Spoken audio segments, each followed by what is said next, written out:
Welcome into this edition of the Hockey Talk podcast. And even though we don't have hockey at the minor league level going on right now, obviously it is at the NHL level, it is always good to get caught up with our friend ECHL Commissioner Ryan Crelin. As you heard, recently the league delayed the start of the 2021 season.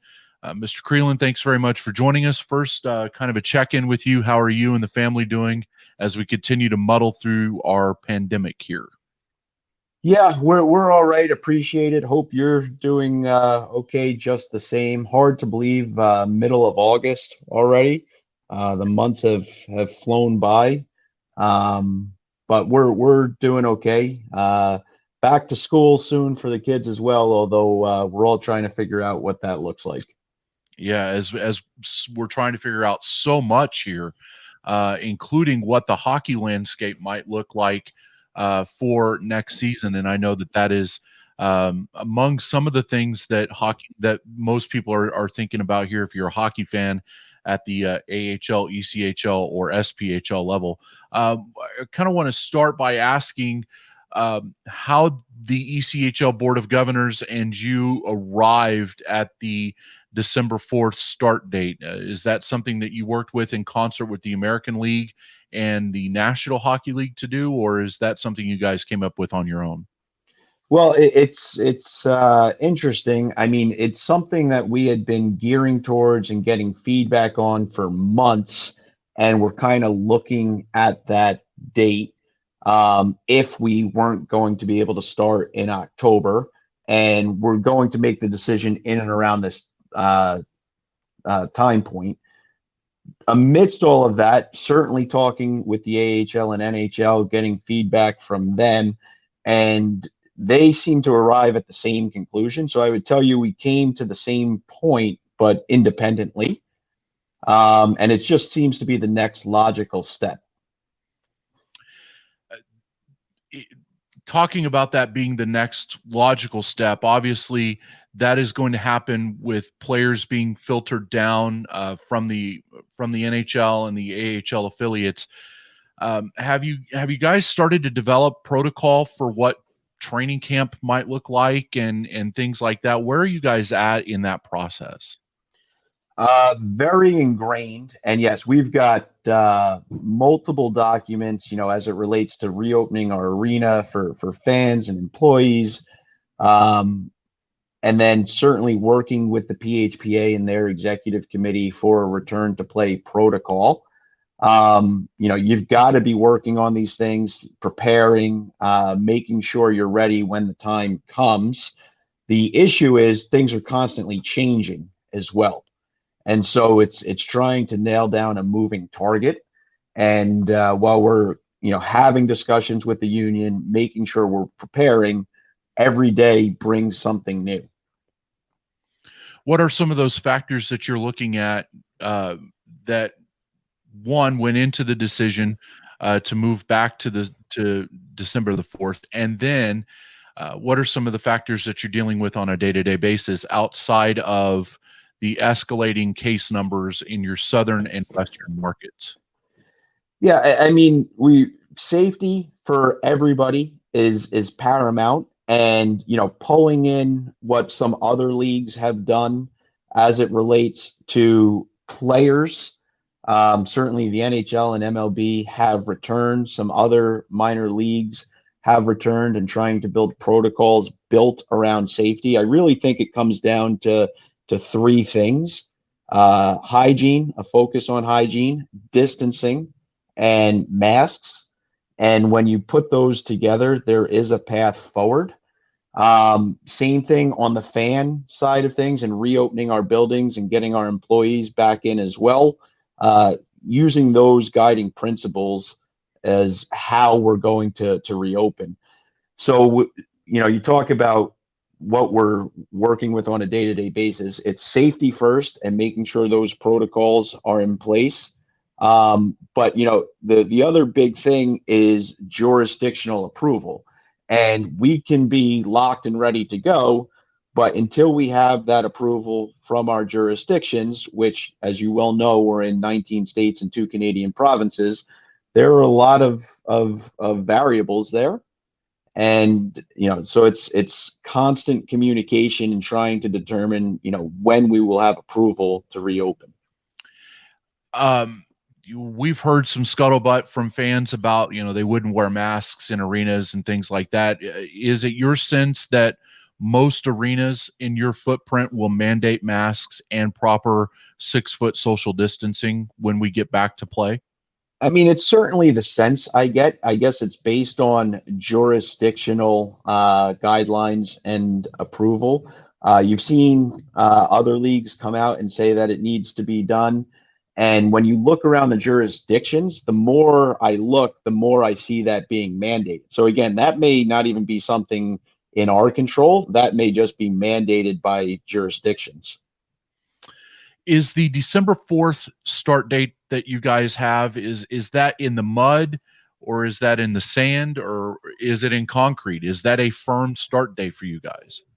No, it's the logical next step, in my opinion. Again, aligning with the other leagues, giving ourselves additional time. But we're all rewriting the playbook on this, and I still haven't found my crystal ball. And so, while our commitment is to try and play a full season and give ourselves some structure, and that's why the December 4th date was developed, we're all trying to take it a day at a time. I think everybody's unicorns are still in the shop, so don't feel. How long is, keeping in mind the December 4th start date and that everything changes at a macro level, or excuse me, at a micro level? How long is the league prepared to wait before revealing a schedule for the coming season? Well, that's the balancing act, right? Every day brings new information, and so we want to wait as long as possible before releasing that to give as many teams and jurisdictions the ability to open their doors. And so you can't announce a schedule on December 3rd, but we're still wrestling with that trade-off of information to planning. And I can tell you, normally we release the schedule in April, May for October. We will not have nearly as much lead time this year. That is fair enough. But I think it's fair to say that as far as the ECHL, the American Hockey League, and NHL, that every attempt will be made by all three entities to play full seasons next season. I know you can't speak for those leagues, but I think that it's fair to say that the American Hockey League is certainly working toward playing a full season next year, as is the NHL. Is that the same case with you guys? Yeah, our goal and the structure around December 4th is a full season. And again, we're going to take everything in stride. I mean, all options are on the table, but as we look towards that next logical step, our goal is to play a full season. I want to kind of shift to testing a little bit. And as a nation, as you know, we have really fallen behind in testing of people, not only with the coronavirus, but as it relates to sports, it seems like we've done really well with no positive tests in both the NBA and NHL bubbles. How will the testing apparatus work for the ECHL as you have it constructed right now? Well, again, that's something that's been a moving target in terms of test availability and turnaround time. One of the things that's paramount to me is speed in terms of getting your result. And so that's an ongoing discussion with the union. And the issue is that testing today in the middle of August, I can assure you, will not be the same by the time we get to training camps and the start of the season. So it's an ebb and flow piece. We know it's going to be a part of our reality until a vaccine is generated. But to sit here and say I've got the answer in the middle of August, we don't yet. We're working towards that, but we've got to be nimble enough to realize that things are going to change. And supply and availability is another concern in various parts of two different countries. You talked about the league having franchises in two different provinces in Canada, and right now the border remains closed between the United States and Canada. have you wrestled with the idea that the border could remain closed for, even after you guys get going, and have you developed plans for that as well? Yeah, I mean, again, that's one of those factors that's at the top of our list, and we're looking at it, monitoring it closely. It keeps getting pushed. We hear rumors and grumblings, but they're just rumors and grumblings until something comes out on paper. We have Immigration Council who works closely with us in terms of getting work visas and what the status is on the border and getting players across.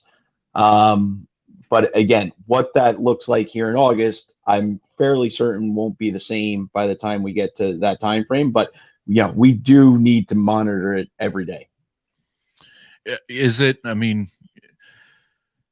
yeah, getting to that point of the season, we're trying to. I'm trying to ask you about what will happen if the border closes. But I mean, if the situation drastically changes to where we get the case numbers down here in the United States and Canada feels comfortable, obviously this is a moot point. Um, you know, can you elaborate a little bit on what some of those contingencies are that you're facing right now or developing in the event that the border does not reopen? Well, again, you got to play the cards that you're dealt and monitor. And if we weren't able to get players across, that's completely detrimental. I do believe we would be able to get players in. Perhaps returning to Canada would be something that we need to deal with and put protocols in place regarding making sure that the players have all the accommodations they need in the U.S. But there's a lot to be determined there. And so again, we've got our eye on it. We're thinking about these things. But we don't need to make a call yet, and so we're not going to. You mentioned the Professional Hockey Players Association, and we've had a chat with Larry Landon here on our podcast here recently. How instrumental has the PHPA been in helping the ECHL develop a return to play protocol and develop these steps that will ensure player safety moving forward, and ultimately getting them back into the United States whenever we do return to hockey? Well, they have been very supportive and very, agreeable to trying to find a solution that works for the ECHL. We still have a ways to go. We're using this additional time to our advantage to gather information. But if you're looking for the tenor of the relationship, I don't think it's ever been better. We recognize that this is a joint effort to get back to hockey. And, we're going to do everything in our powers to work together to get there. At the end of the day, nobody wins in this situation.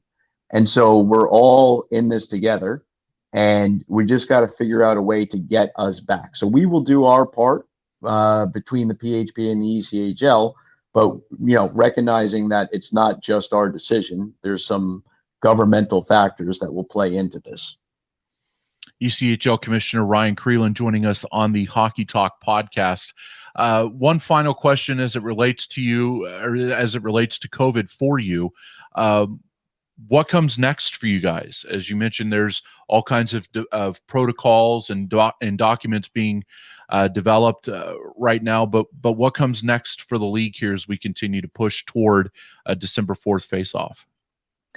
Well, not to beat a dead horse here, but it's just getting those documents finalized, making sure that we have our ducks in a row, and making sure we're working with local health officials and government officials to reopen our buildings. And again, each of our teams and then through the league is in touch with those officials to determine what is the case in their jurisdiction, what diminished capacity looks like, what the protocols are to reopen.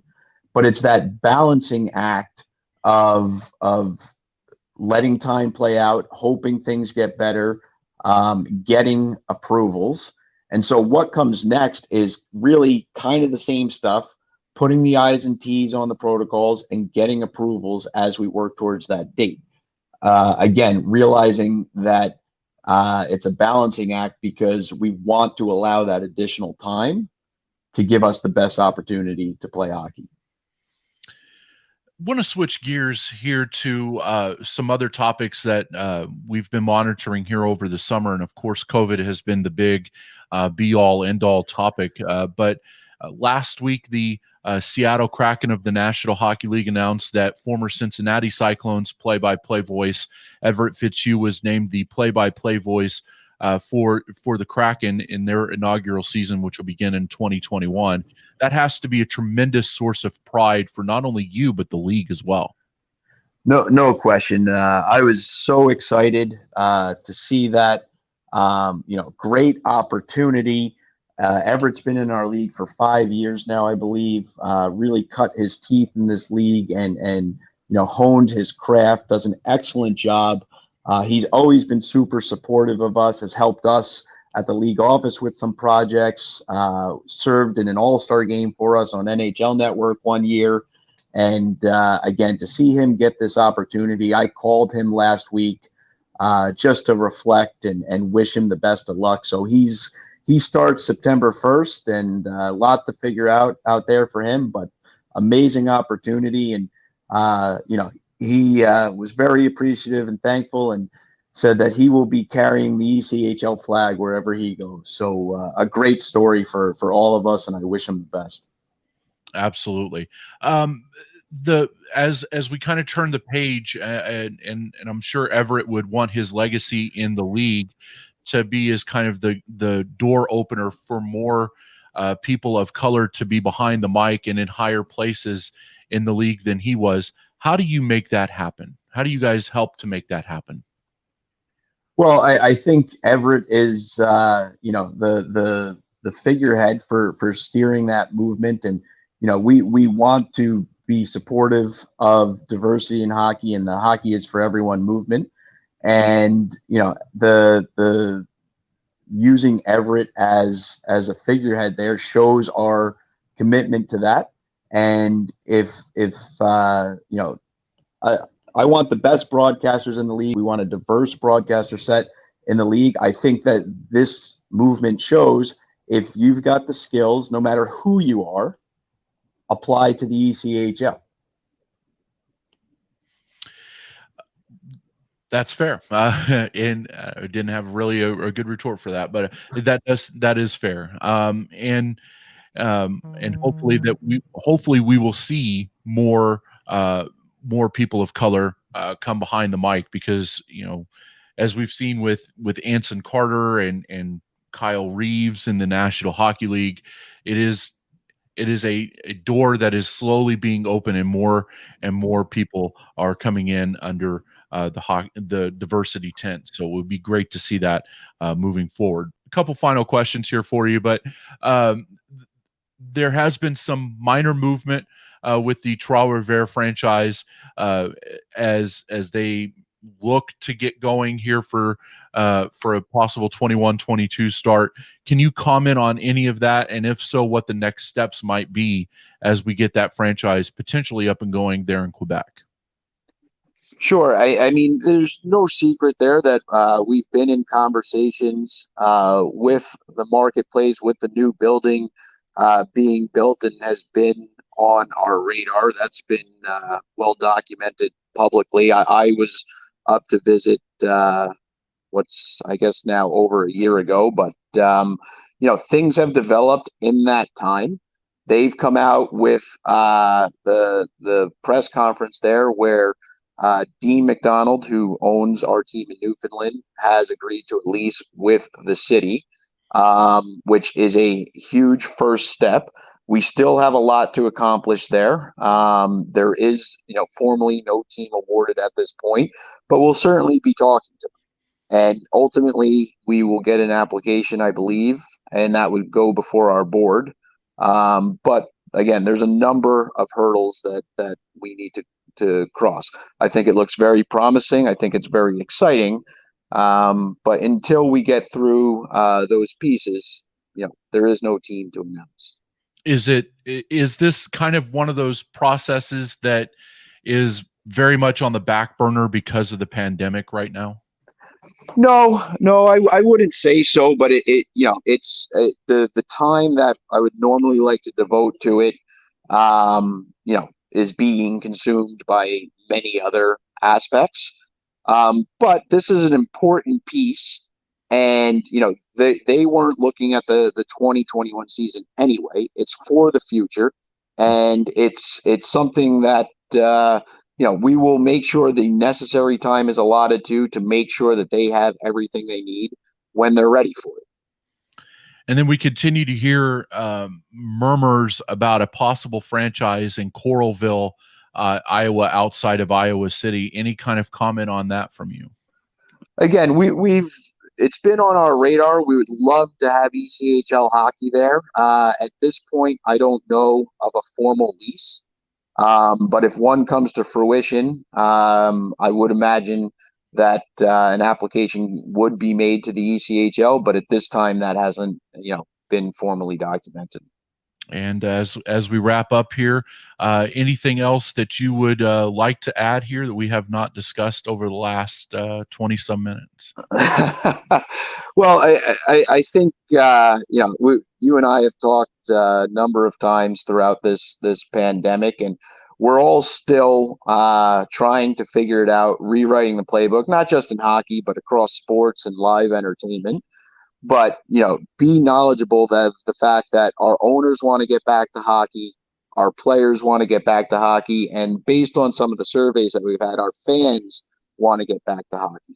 So this is going to happen at some point, but we've got to work all together with our local health officials and governance to do whatever needs to be done so that we can get through this.